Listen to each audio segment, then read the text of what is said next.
धर्म स्थापना के मार्ग पर आगे बढ़िए वासुदेव। अंत कर दीजिए मेरे इस जीवन का।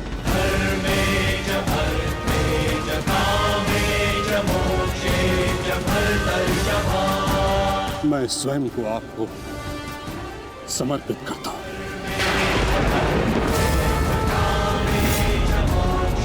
क्योंकि ना तो पांडव मेरे प्राण लेने में सक्षम है और ना ही मैं उन्हें मार पाऊंगा।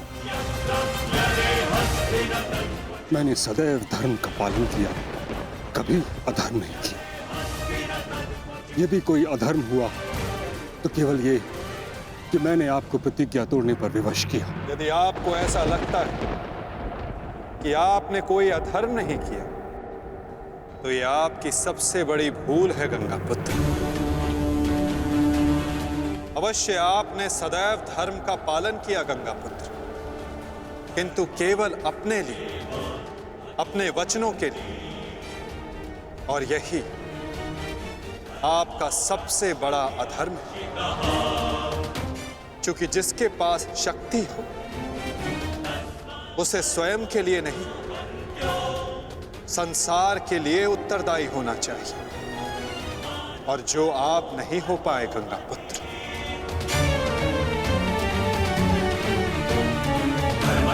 और आपका तथाकथित धर्म ही आपका अज्ञान, आपका सबसे बड़ा शत्रु और अधर्म बन गया। किंतु वासुदेव, मैंने तो सदैव वही किया जो मेरी अंतरात्मा ने कहा। तो क्या इस धर्म युद्ध में अधर्म के पक्ष से लड़ने की अनुमति भी आपको आपकी अंतरात्मा ने दी गंगापुत्र? भरी सभा में द्यूत में होते छल को देख मौन रहने की अनुमति क्या आपको आपकी अंतरात्मा ने दी थी गंगापुत्र? कुल वधू का वस्त्र हरण होते समय शस्त्र उठाने के लिए क्या आपको आपकी अंतरात्मा ने रोका था गंगापुत्र? हस्तिनापुर की सुरक्षा के लिए आपने इतिहास की सबसे भीषण प्रतिज्ञा ली गंगापुत्र, परंतु आप हस्तिनापुर का अर्थ ही अनुचित समझ बैठे। आपने सिंहासन को हस्तिनापुर समझ लिया। और देखिए, उसी भूल का, उसी अधर्म का परिणाम है ये महाविनाश गंगापुत्र। आपने हस्तिनापुर के सिंहासन का त्याग नहीं, आपने संसार के प्रति अपने कर्तव्यों का त्याग किया था गंगापुत्र। और यही आपका सबसे बड़ा अधर्म था।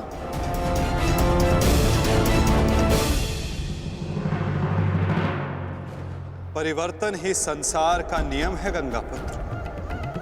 और संसार के कल्याण और उत्थान के लिए ऋतुएं भी स्वयं को परिवर्तित करती हैं, परंतु आपने परिवर्तन को नहीं स्वीकारा। जो स्थिर हो जाए वो मनुष्य नहीं, पाषाण है।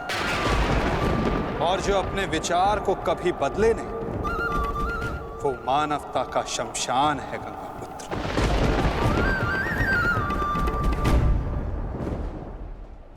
अपने कर्म के प्रति सजग ना रहना सबसे बड़ा अधर्म होता जो आपने किया गंगापुत्र। और यही इस महायुद्ध, इस महाभारत के होने का कारण बना।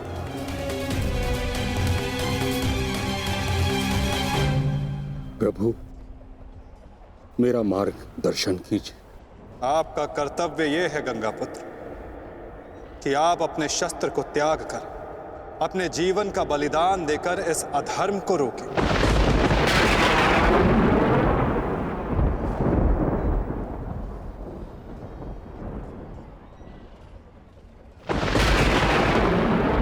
ठीक कहा वासुदेव। कदाचित मेरा अंत ही इस समस्या का समाधान है।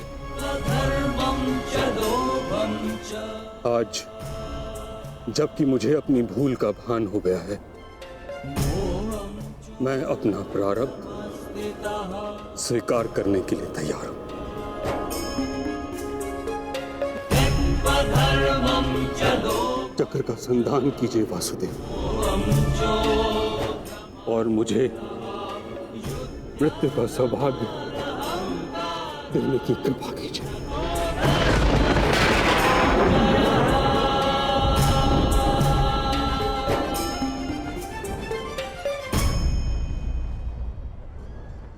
ठीक है, यदि आपकी इच्छा ये मृत्यु पाने की है तो मैं अपनी प्रतिज्ञा को तोड़कर तुम्हें मुक्त करता हूं गंगा पुत्र।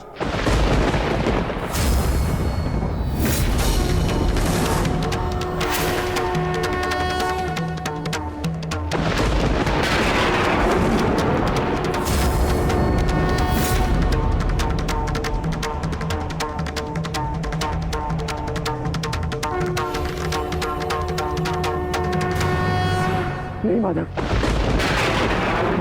आपने इस धर्म युद्ध का बीड़ा उठाया है, वचन तोड़कर उसे कलंकित मत कीजिए। मैं नहीं चाहता कि आप पर कोई उंगली उठे। नहीं पार्थ, मेरी प्रतिज्ञा टूटने की अपेक्षा से अधिक महत्वपूर्ण धर्म की स्थापना है।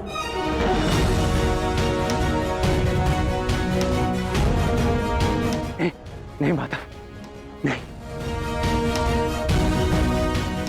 आपने ही भारभृग को वीर गति दी है माधव, ताकि इस युद्ध से जुड़ी प्रतिज्ञाएं, वचन और प्रारब्ध भंग ना हो सके। तो क्या आप स्वयं इसे तोड़ देंगे?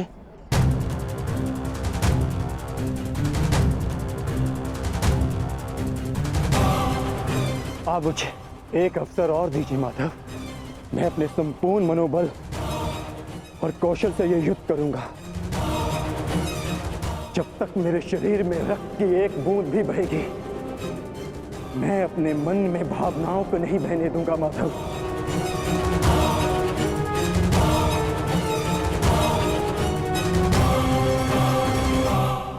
मैं पितामह का अंत करूंगा, अंत करूंगा, अंत करूंगा, अंत करूंगा।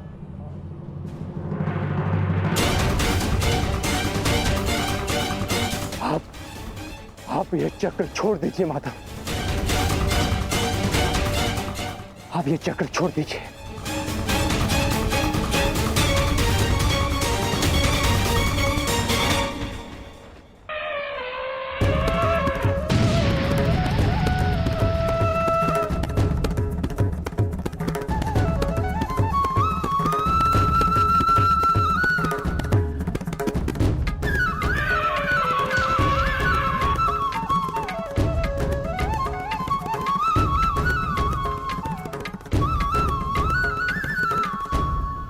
उठो पार्थ।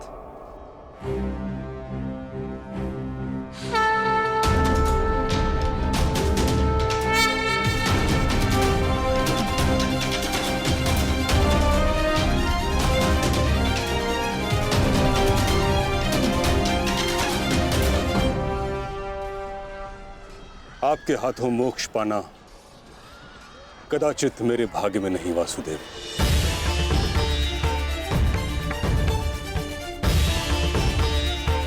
नहीं गंगा पुत्र, आपका वध करना मेरा प्रारब्ध ही नहीं था, अर्जुन का प्रारब्ध है।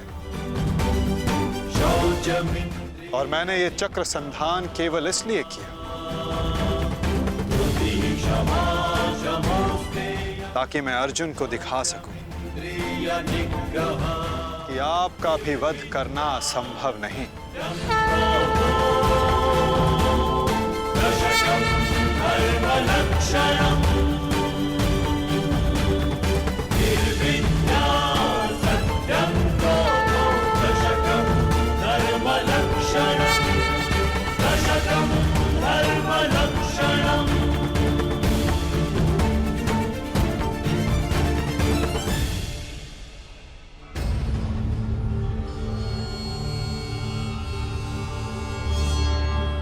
आओ पार्थ।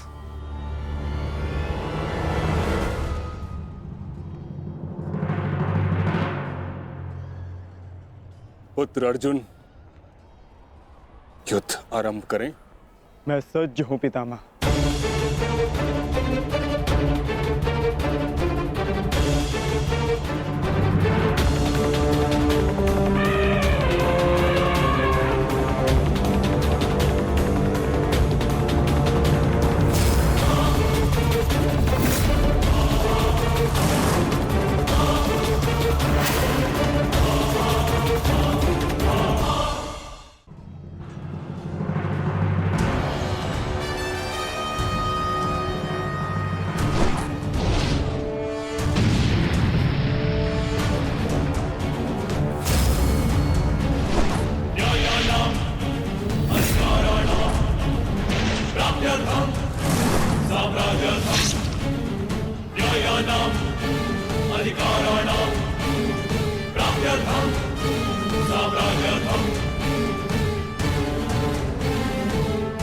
अद्भुत।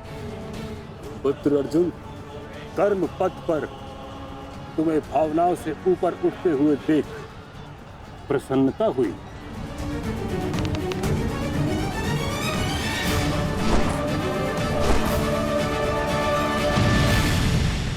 जब तक महामहिम के हाथ में शस्त्र हैं, उनके प्रहार की धारा कोई नहीं रोक सकता और ना ही उन्हें कोई निरस्त्र कर सकता है।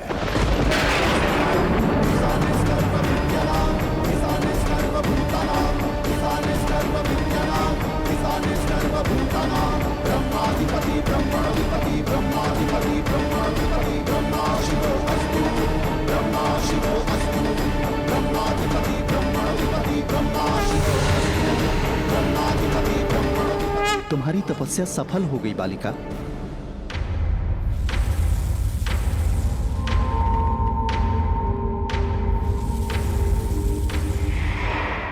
मांगो, क्या मांगना चाहती हो? गंगा पुत्र भीष्म का नाश। किंतु गंगा पुत्र का वध मेरे वश में भी नहीं है शिखंडिनी।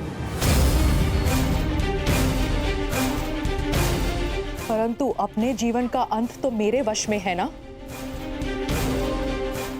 2 बार मैं अपना जीवन त्याग कर चुकी हूं। इस बार भी मैं फिर जन्म लूंगी और अगले जन्म में भीष्म का अंत करने आऊंगी।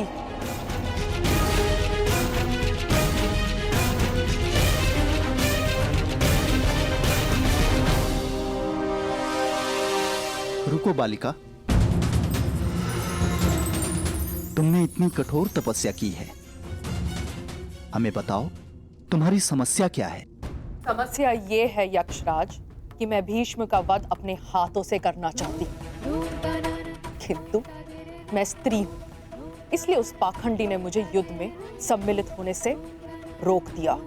मैं तुम्हें भीष्म की मृत्यु का वरदान तो नहीं दे सकता, किंतु कुछ ऐसा अवश्य कर सकता हूं जिससे तुम अपना लक्ष्य पा सको, किंतु एक बंधन रहेगा।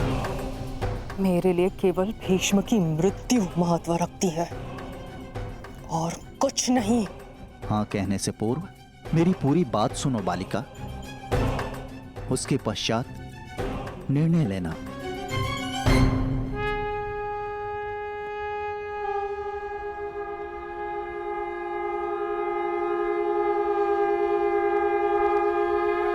पुत्र अर्जुन, आज तुम कुशलता पूर्वक लड़े, परंतु मेरे वध के लिए यह पर्याप्त नहीं।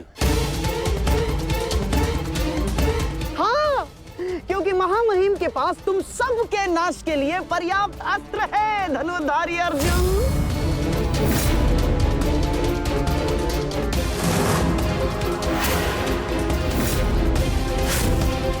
शीघ्र तुम सब इस संसार का त्याग करोगे और आप वासुदेव, आप तो इन सब के मार्गदर्शक है ना, तो बताइए आपके पास महामहिम के कौशल का कोई तोड़ है?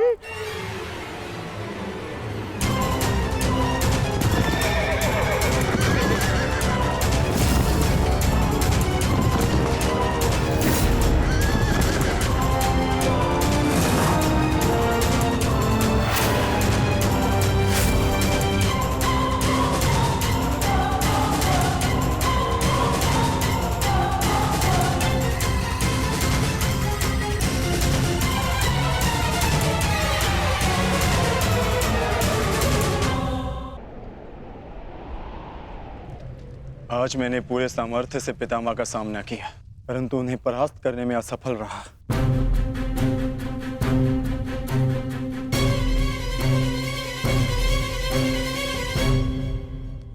हर योद्धा के उत्तर के लिए कोई ना कोई और योद्धा होता है।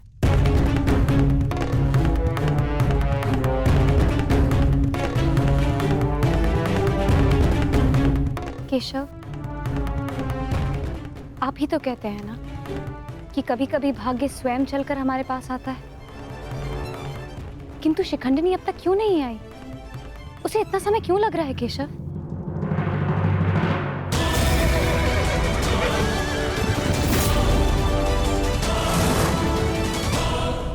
उन्हीं की प्रतीक्षा कर रहे हैं पांचाली। ये शिखंडिनी अपनी तपस्या में असफल हुई तो पितामह हमारी सेना का अंत कर देंगे और हमारे पास केवल और केवल 2 अक्षणीय सेना शेष है। अरे तो क्या करें? कुछ तो करना ही होगा,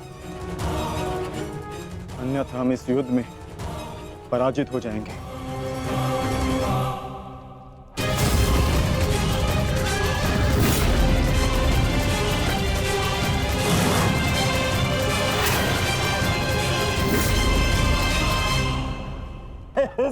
विजय हमारी हुई आज फिर से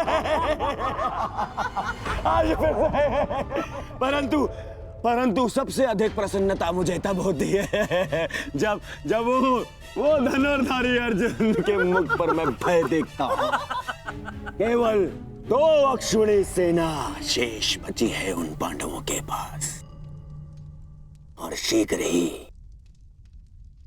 वो 2 अक्षुणी सेना भी समाप्त हो जाएगी। अंत हो जाएगा उनकी सेना का और उन पांडवों का। अवश्य अंत होगा, नाश होगा, क्यों नहीं होगा? परंतु खेद है अंगराज, आप इस युद्ध में लड़ नहीं पाएंगे क्योंकि महामहिम जिस वेग से पांडवों की सेना को नष्ट कर रहे हैं उससे तो ऐसा प्रतीत होता है कि ये युद्ध कल ही समाप्त हो जाएगा। गांधार नरेश, युद्ध अभी तक समाप्त नहीं हुआ है।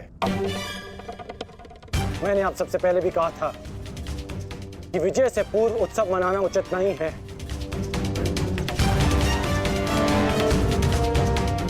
हो सकता है कि कल पांडवों को महामहिम के प्रहार की ढाल मिल जाए।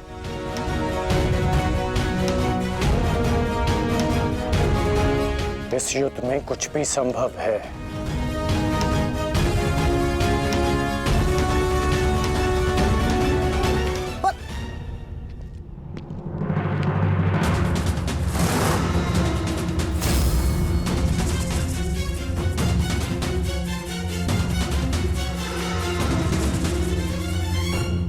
कौन हो तुम? मैं इस युद्ध का अंत हूं। मैं भीष्म की मृत्यु हूं। देवी शिखंडिनी,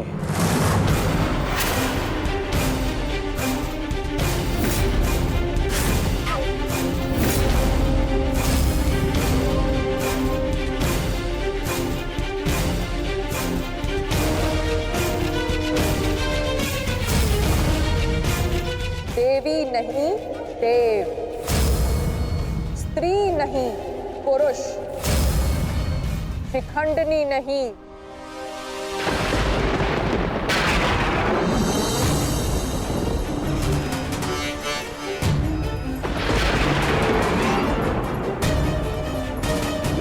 शिखंडी।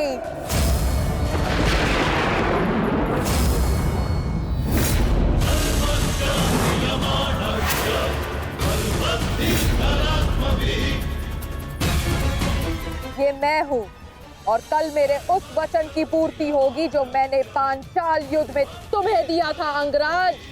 एक दिन ऐसा आएगा अंगराज जब भीष्म मेरे सामने खड़ा होगा और वहां ना तुम उसकी रक्षा कर सकोगे ना तुम्हारा ब्रह्मास्त्र। स्मरण रखना, एक महायुद्ध होगा, महाविनाश होगा और उस विनाश को तुम भी नहीं रोक पाओगे।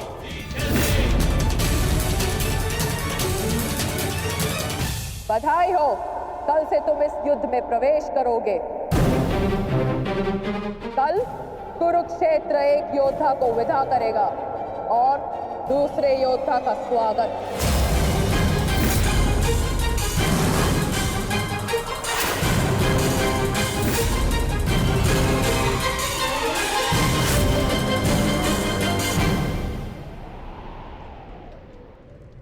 जो भी होता है केवल समय के अनुसार होता है और उचित समय आने को है। हमें केवल धैर्य रखना है। जब तक उचित समय नहीं आ जाता। शिखंडिनी कुरुक्षेत्र पहुंच चुकी है।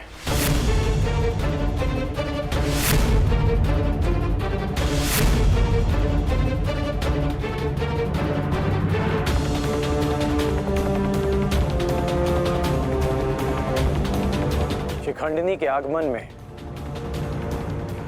आपकी संभावित मृत्यु छिपी है, फिर भी आप मुस्कुरा रहे हैं।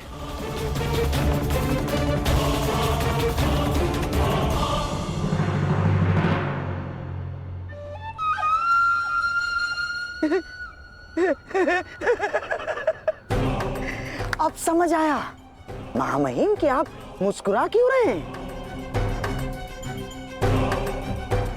युद्ध के नियमानुसार शिखंडिनी युद्ध में भाग ले ही नहीं सकती, क्योंकि वो एक स्त्री है। नहीं, वो स्त्री नहीं पुरुष है।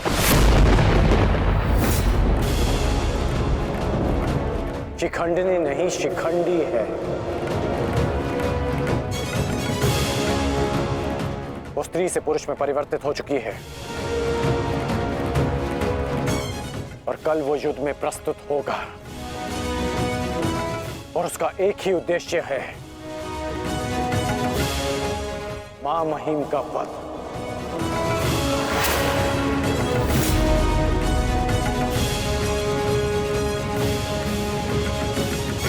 हाँ, एक स्त्री अपने प्रतिशोध की आग के चलते पुरुष बन गई। अद्भुत। भला ये कैसे संभव हुआ? कैसे हुआ वो छोड़िए मामा श्री, अब ये बताइए कि करना क्या है।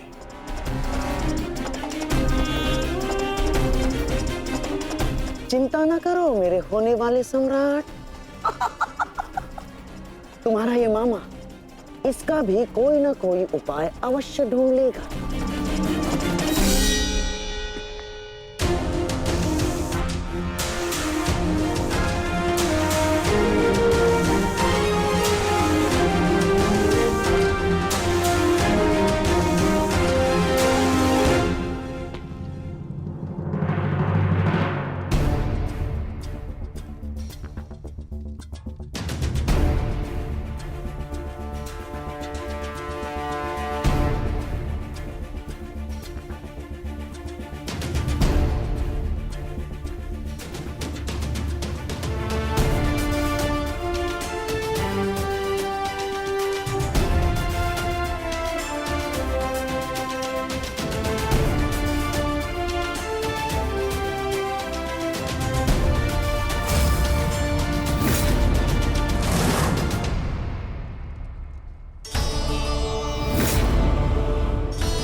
नहीं पांचाली, समय बदल गया है।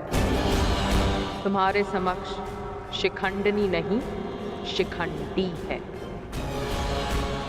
एक पुरुष, एक पुरुष, एक पुरुष।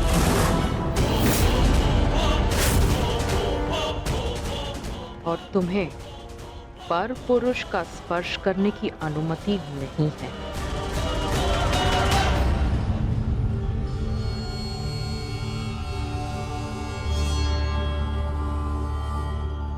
जब हमें सबसे अधिक आपकी आवश्यकता है, आप हमारे समक्ष प्रस्तुत हैं।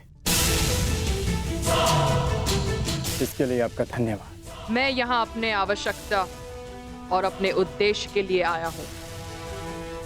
आवश्यकता मुझे आप सबकी पड़ेगी, क्योंकि भीष्म का अंत निश्चित है।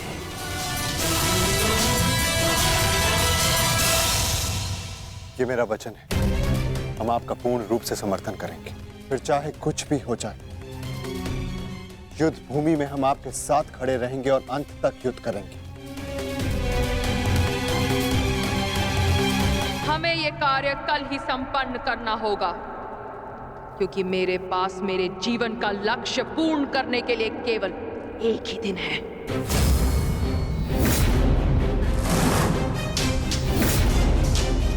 केवल एक दिन? परंतु क्यों? तुम्हारी समस्या ये है कि तुम एक स्त्री हो, जिस कारण तुम भीष्म से द्वंद्व नहीं कर सकती। मैं तुम्हें पुरुष बनने का वरदान देता हूं, ताकि तुम भीष्म को परास्त कर सको। किंतु स्मरण रहे कि ये वरदान केवल 8 प्रहर अर्थात एक दिन के लिए रहेगा। हमारे शत्रुओं को इसका भान नहीं होना चाहिए कि शिखंडिनी केवल एक दिन के लिए पुरुष है।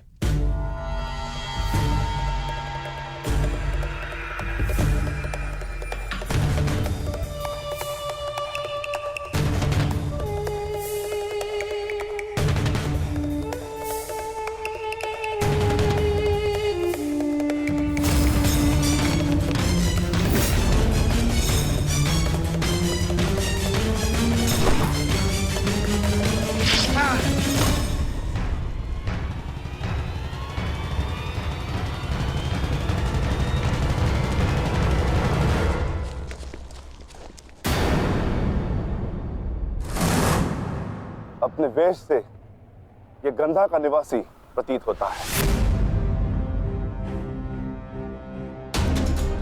अर्थात ये मामा शकुनी का गुप्तचर था।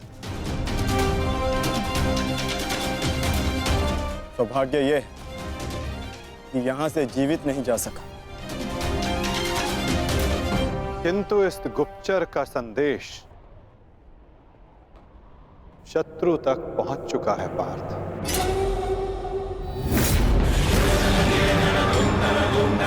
केवल 8 प्रहर, केवल 8। उसके पश्चात ना उस शिखंडी का कोई अस्तित्व रहेगा और ना ही भीष्म पितामह कोई संकट होगा।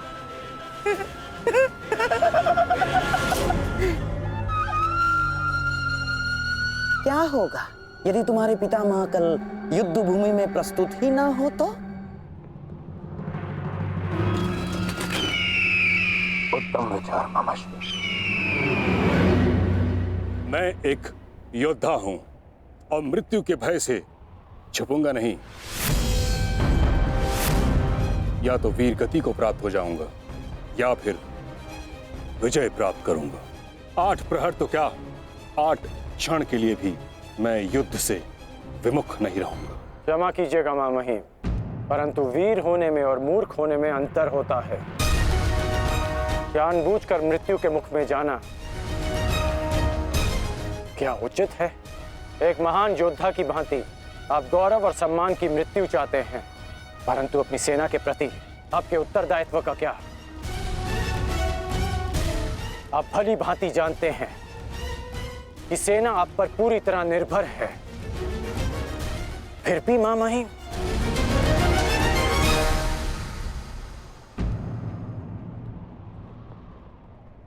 अंगराज ठीक कह रहे हैं पितामह।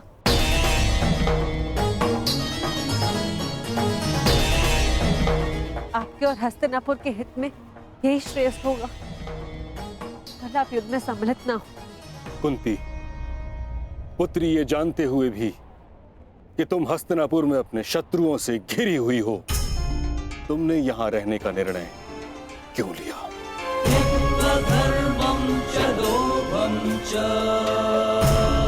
क्योंकि हम सब कर्तव्यबद्ध हैं। मैं भी अपने कर्तव्य का पालन कर रहा हूं। यह मेरा अंतिम निर्णय है और मुझे ऐसा करने से कोई नहीं रोक सकता।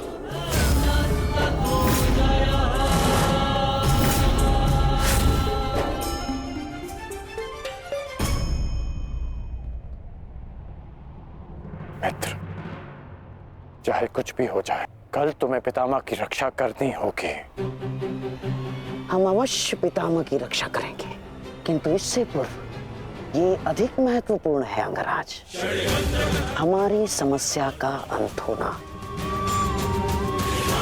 हमें समय मिलते ही शिखंडी का वध करना होगा। उसके पश्चात हमें इस युद्ध में विजय पाने से कोई नहीं रोक सकता।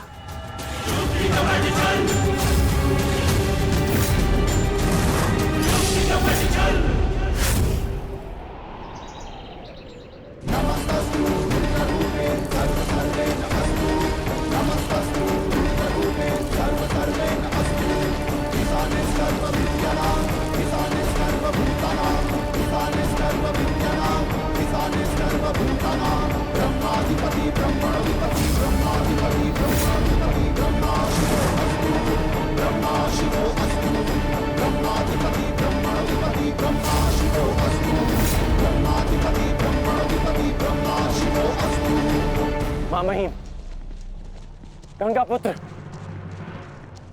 आप ऐसा क्यों कर रहे हैं? मैं केवल अपने धर्म का पालन कर रहा हूं। मैंने सदैव यही किया है।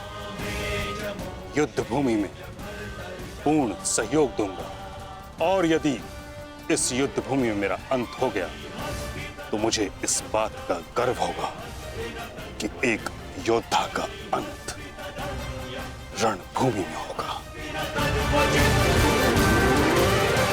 मैं आपसे विनती करता हूं,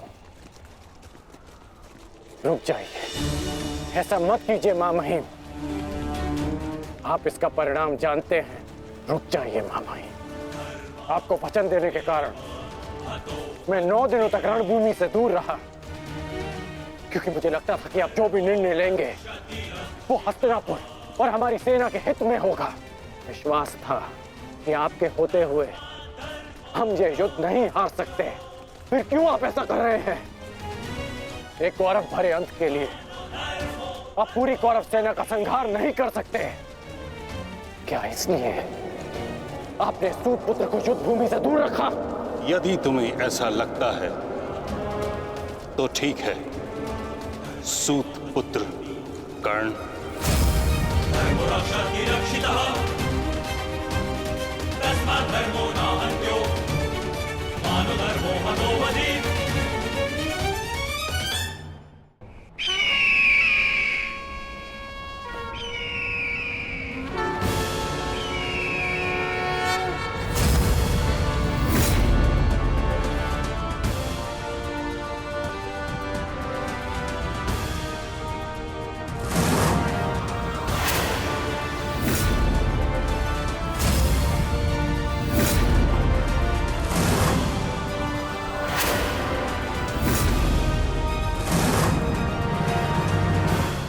दुर्योधन, स्मरण रहे, आज हमारा केवल एक ही उद्देश्य है, महामहिम की रक्षा, और उसके लिए आवश्यक है शिखंडी का अंत।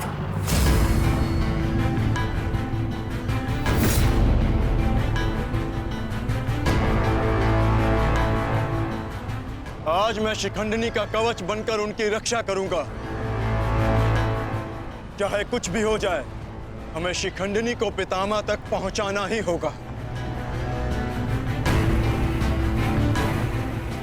स्मरण रखना पार्थ, किसी के जीवन का उद्देश्य पूर्ण करने में उसकी सहायता करने से अधिक पुण्य और आनंद किसी और कार्य में नहीं आता। और मुझे पूर्ण विश्वास है कि तुम पूर्ण रूप से अपना कार्य पूरा करोगे पार्थ।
एक सूत पुत्र मेरी ओर से युद्ध में भाग नहीं लेगा। भले ही कर्ण अंगराज है, परंतु यह बात भी सत्य है कि इसका जन्म एक सूत के घर हुआ है।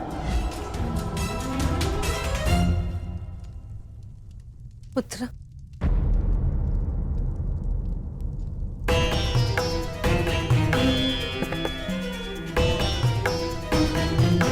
तुम यहाँ अंदर क्यों बैठे हो?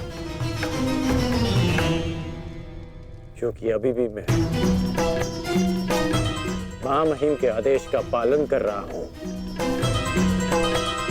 एक सूत पुत्र होने का मूल्य चुका रहा हूं।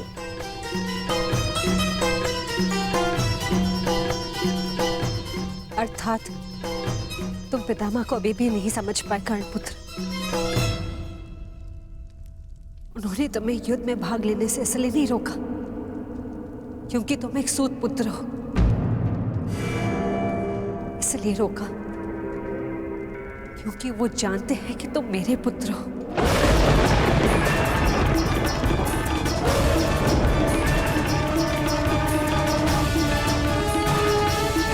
एक भाई एक दूसरे से द्वंद्व ना करें, एक दूसरे का रक्त ना बहे,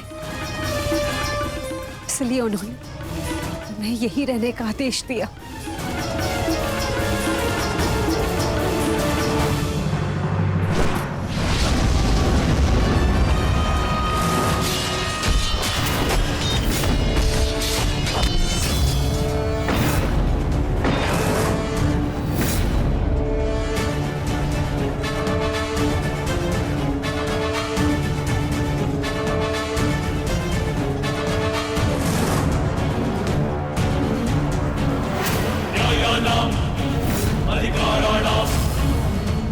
दुर्योधन, ये रहा हमारा आखेट।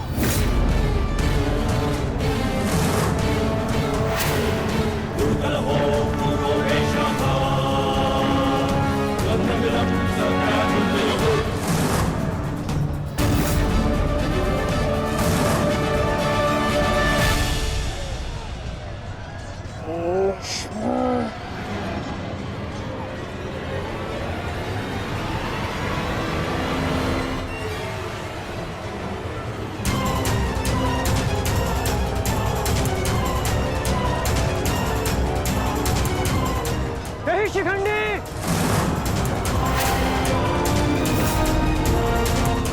शिखंडी रुक जाओ।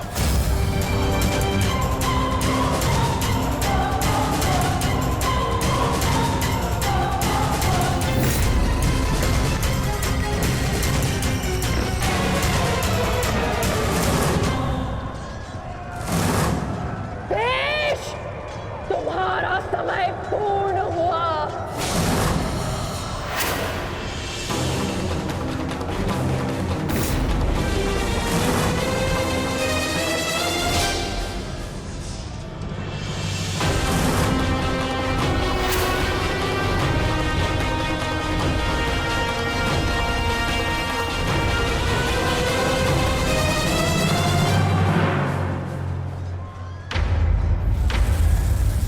रूप बदला है परंतु युद्ध कौशल का स्वरूप नहीं बदला तुम्हारा। अब देखना यह है कि पुरुष बनकर कुछ पौरुष बचा भी है या नहीं। पुरुष के भांति लड़ सकते हो या नहीं। माधव, हमें शीघ्र अतिशीघ्र शिखंडी तक पहुंचना होगा।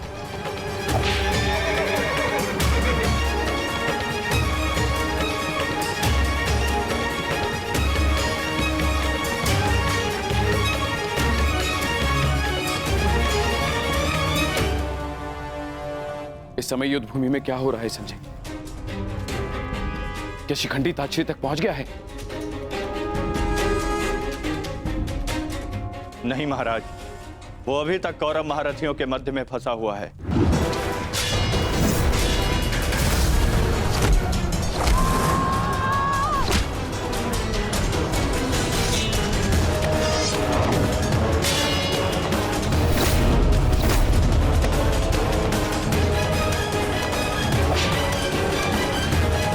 शिखंडी है कहां? कितना समझाया था फिर भी ये द्वीप तोड़कर कहां चला गया शिखंडी?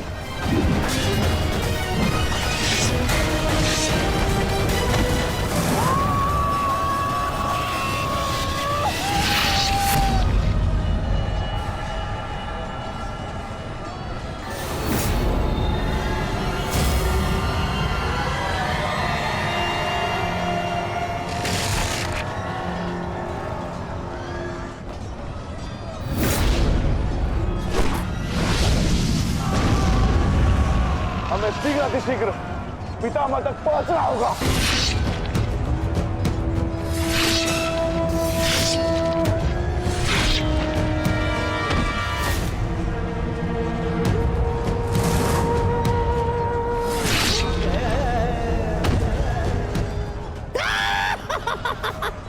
पितामह की सबसे बड़ी बाधा का अंत हुआ।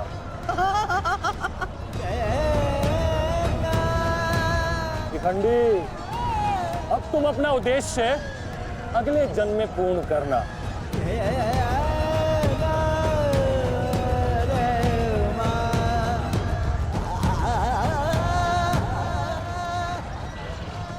आधा दिन बीत चुका है माधव, किंतु शिखंडी कहीं नहीं दिख रहा। हम कौरवों के मध्य में खड़े हैं माधव, अब हम क्या करें? तुम शिखंडी की चिंता मत करो पार्थ। शिखंडी केवल पितामह को शस्त्र त्यागने पर विवश करेंगे। वास्तविक कार्य तो तुम पांचों भाइयों का है पार्थ। तुम में से केवल एक का प्रहार गंगा पुत्र को पराजित करने के लिए पर्याप्त नहीं है पार्थ। केवल तुम पांचों के सम्मिलित प्रहार से गंगा पुत्र को पराजित किया जा सकता है।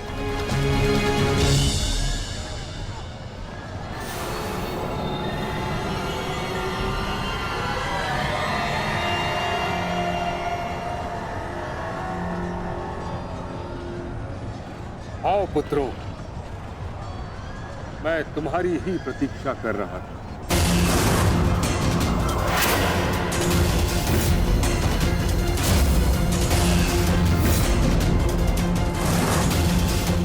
मेरा सम्मान करते हो, परंतु शत्रु पर प्रहार करना तुम्हारा कर्तव्य है, ये मत भूलना।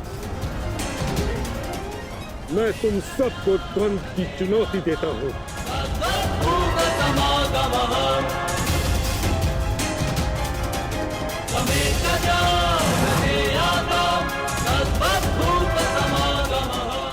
तुम पांचों मिलकर मेरा अंत कर सकते हो।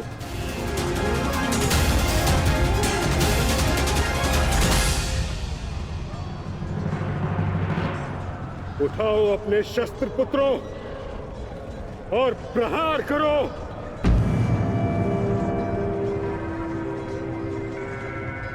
यह तुम्हारे पितामह का आदेश है।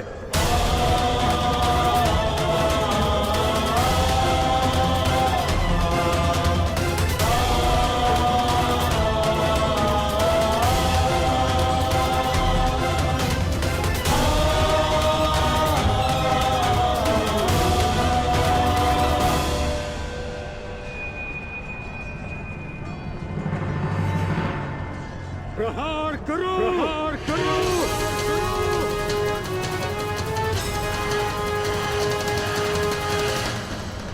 सैव धर्मः सोधर्मः देशकाले प्रतिष्ठितः अनानः हिंसा धर्मो यावत्तिकः स्थितः अनानः हिंसा धर्मो यावत्तिकः स्थितः।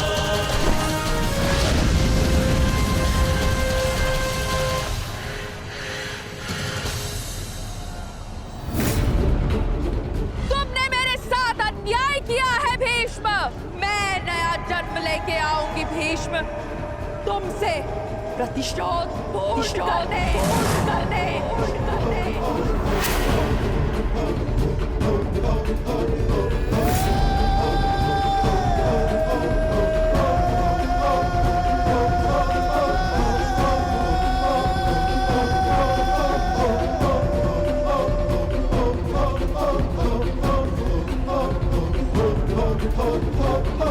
भीष्म की मृत्यु से पहले मैं खुद की मृत्यु को हावी नहीं होने दे सकता। अपने जीवन का उद्देश्य पूर्ण करे बिना मैं इस दुनिया से नहीं जा सकता। भीष्म का अंत निश्चित है।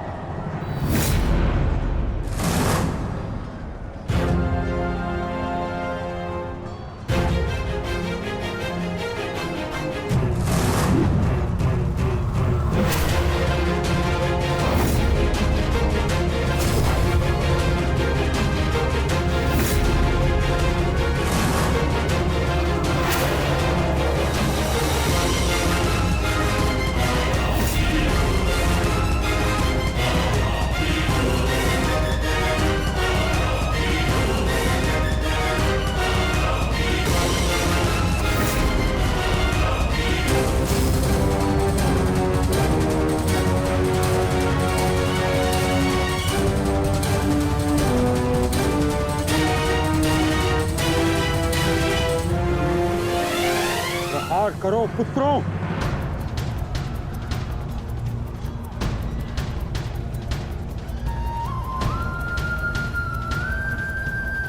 भीम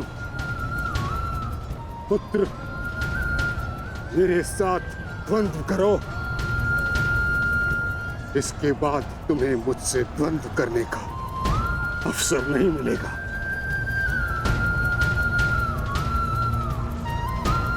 स्वयं को महायोद्धा सिद्ध करो।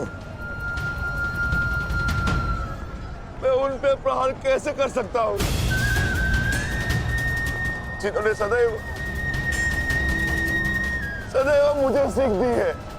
नहीं पितामह, ऐसा कदापि नहीं कर सकता। आज मैं ही तुम्हें धर्म के लिए मुझ पर प्रहार करने की अनुमति देता हूं।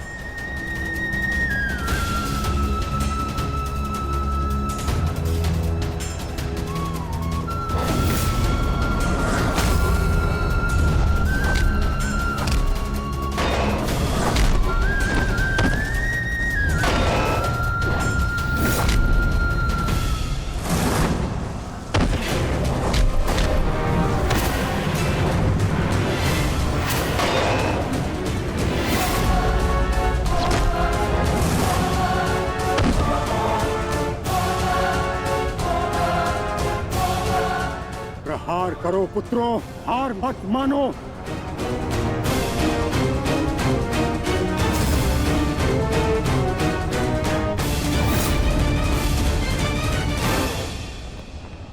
पुत्र अर्जुन, अपना गांडीव उठाओ, प्रहार करो।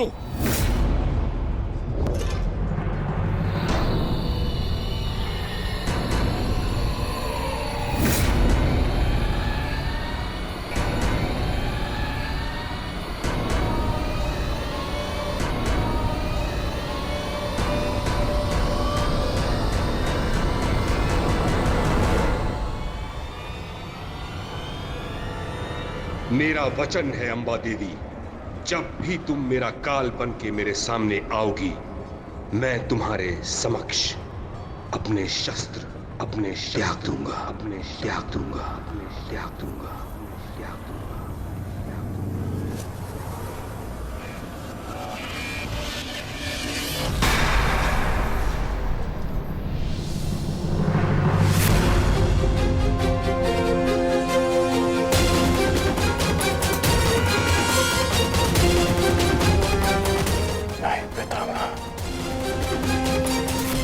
ऐसा नहीं कर सकते।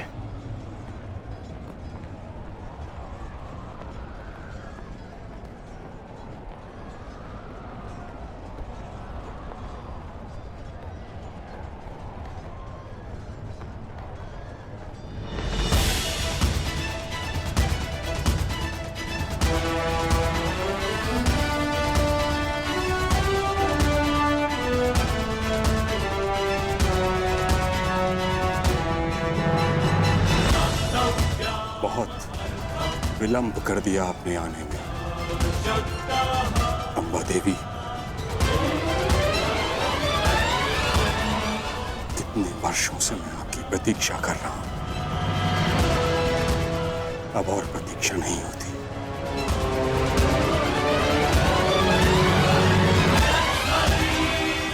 मुक्त कर दीजिए मुझे इस जीवन से।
पुत्रों, मेरे लिए व्यर्थ चिंतन मत करो, अपना उद्देश्य पूर्ण करो।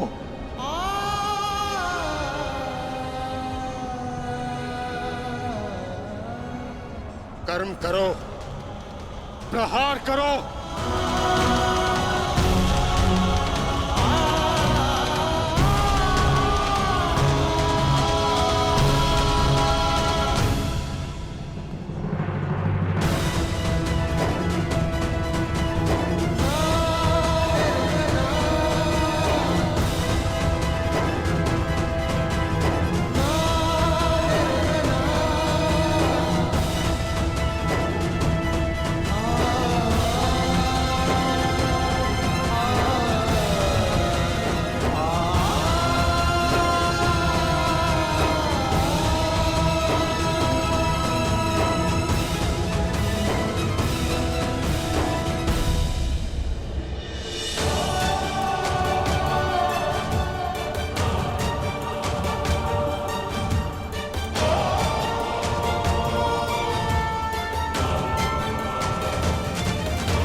यही तुम्हारा अंतिम अवसर है पार्थ।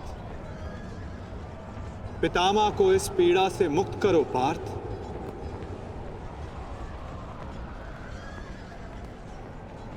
प्रहार करो पार्थ। मुझे मुक्ति दो पुत्रों।